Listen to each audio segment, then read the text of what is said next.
Today we're going to check out one of the higher end ready-made mechanical keyboards out from China, and thanks to gearbest.com for providing this keyboard for review, and I'll put the links in the description as well as a coupon.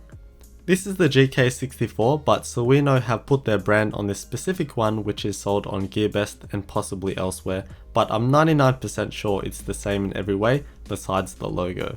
Opening up the box, we have a little user guide, the keyboard itself.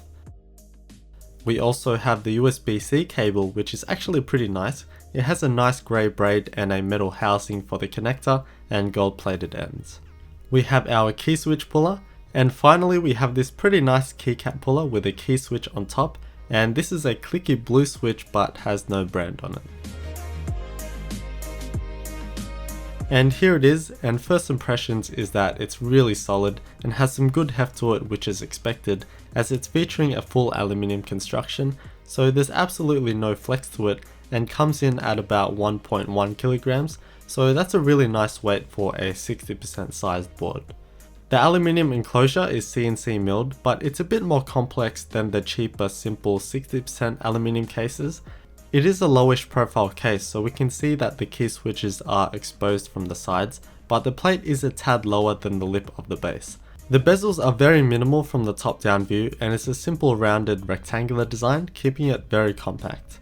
From the front there's a bit cut out, which also does make it easier to pick up as you have something to grab onto, and this is the same for the rear as well. And here we also see the USB-C port, which is great to see instead of the standard mini or micro USB. With the side profile we have quite a stylish design. There are no extra feet for this board, so it has its natural angle of elevation which you're stuck with, but it's at a comfortable angle. And I just like the look of it. It's angular and adds that bit of sharpness and edge to the whole board, but it's kept simple and looks clean. The aluminium case is anodized in this gunmetal grey and looks great for the most part, so the sides look pretty good because of its small surface area, but the finish isn't perfect, and I also have a little scratch on mine. But on the bottom, as it's a larger surface area, it's pretty bad, with some areas being darker than others, especially around the rubber feet. And of course on this one we have the Sewino logo, but on the normal ones it's just blank. But it's completely out of the way anyway, so it doesn't matter to me, and we also have the 4 flat rubber feet. The GK64 is 60% in size, so it's the same size as the poker boards, the Ant Pro, etc., and is approximately 60% of a full-size keyboard. But it changes a few things to accommodate mainly the dedicated arrow keys. The top 3 rows are completely standard for an ANSI layout, but then the second row has a shorter 2-unit left shift, whereas a normal would be 2.25U, and for reference 1U equals 1 of the alpha keys. And in turn this changes the stagger of the keys by that quarter of a unit, with the whole row now shifting to the left, and that gives us room to fit the 1U shift key, the up arrow key, and the delete key. Okay, so the non-standard stagger is only a very slight shift, but it did affect my typing accuracy, as for the most part I don't look at my keyboard, but this was only very slight, and I personally could adjust to it after stringing together a few words, but your experience may vary. And then the small right shift key being just 1 unit and also slightly to the left does get me quite a bit, and I end up pressing the up arrow key instead, which does get pretty annoying for me. And finally the bottom row is pretty normal, but just has a bunch of 1 unit keys on the right hand side of the spacebar, but the big thing is the inclusion of the dedicated arrow keys. I personally do use the arrow keys quite a bit, so I quite enjoyed using this, and this is something that can sometimes turn people away from a 60% board, even though yes, you still have them on another layer or can map it to other keys. And the keycaps on top are just a great inclusion to tie the look of the board together. We have a white, grey and red accent colour scheme happening with a clean and simple black legends. These are PBT plastic keycaps which don't shine like ABS and are dye sub, so the legends are nice and durable. These are also cherry profiles, so they're slightly shorter than the standard OEM keycaps you see everywhere. It's a comfortable profile in which many people do prefer over other profiles, and on the F and J homing keys we do have scoop keys which always feel nice. And to top everything off we have the lighting. This is an RGB keyboard, but it's used as an underglow for the keys rather than lighting up the legends with shine through keycaps. and this is often preferred in the enthusiast community in comparison to shine through keycaps because of its looks and having that appreciation for your keycaps. Alright, so this is where things got a bit messed up for me, which really annoyed me as well because I didn't get that many shots of the lighting. But first of all, we have the reactive lighting modes, which is referred to as the code lights, and this includes the pretty standard reactive effects. However, there's the one effect that really caught me off guard, and it's this.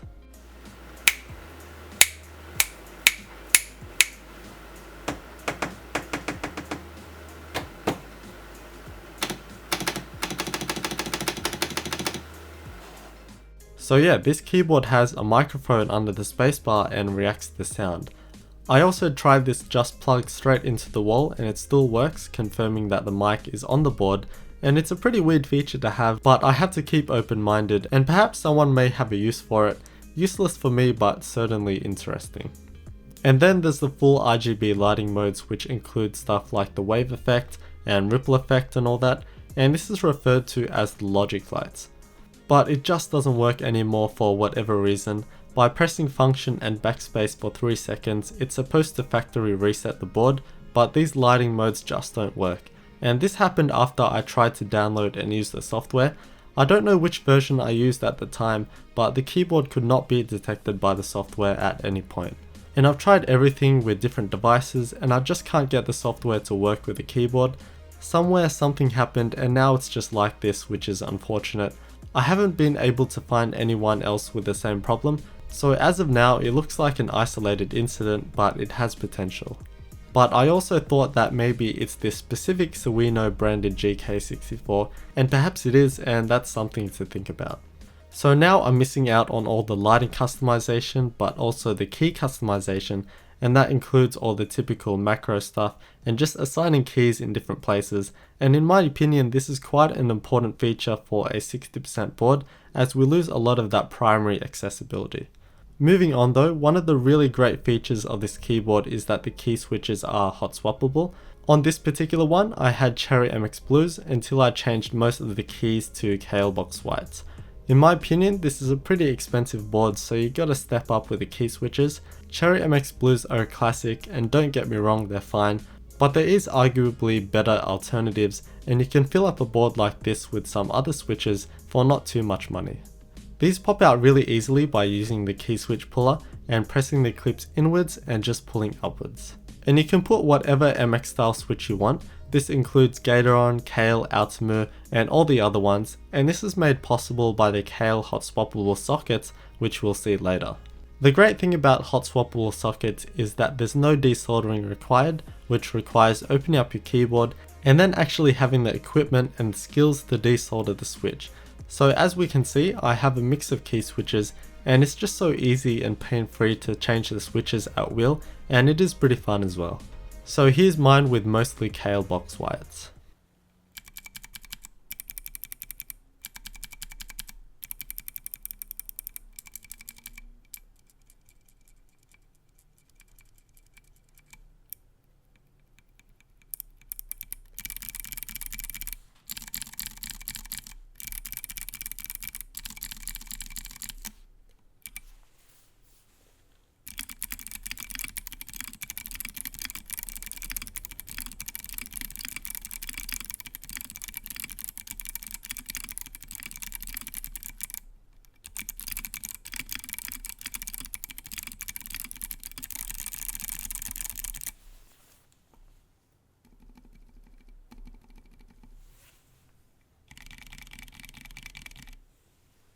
Opening up the keyboard is simple with a couple of Phillips head screws.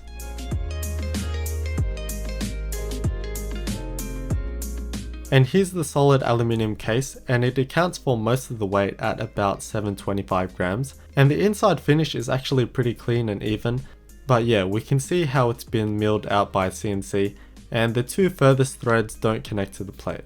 And here's the rest of the keyboard. The plate is also made from aluminium and is about 1.5mm thick, so it's quite light. And then we have the PCB with all these black pieces that we don't usually see.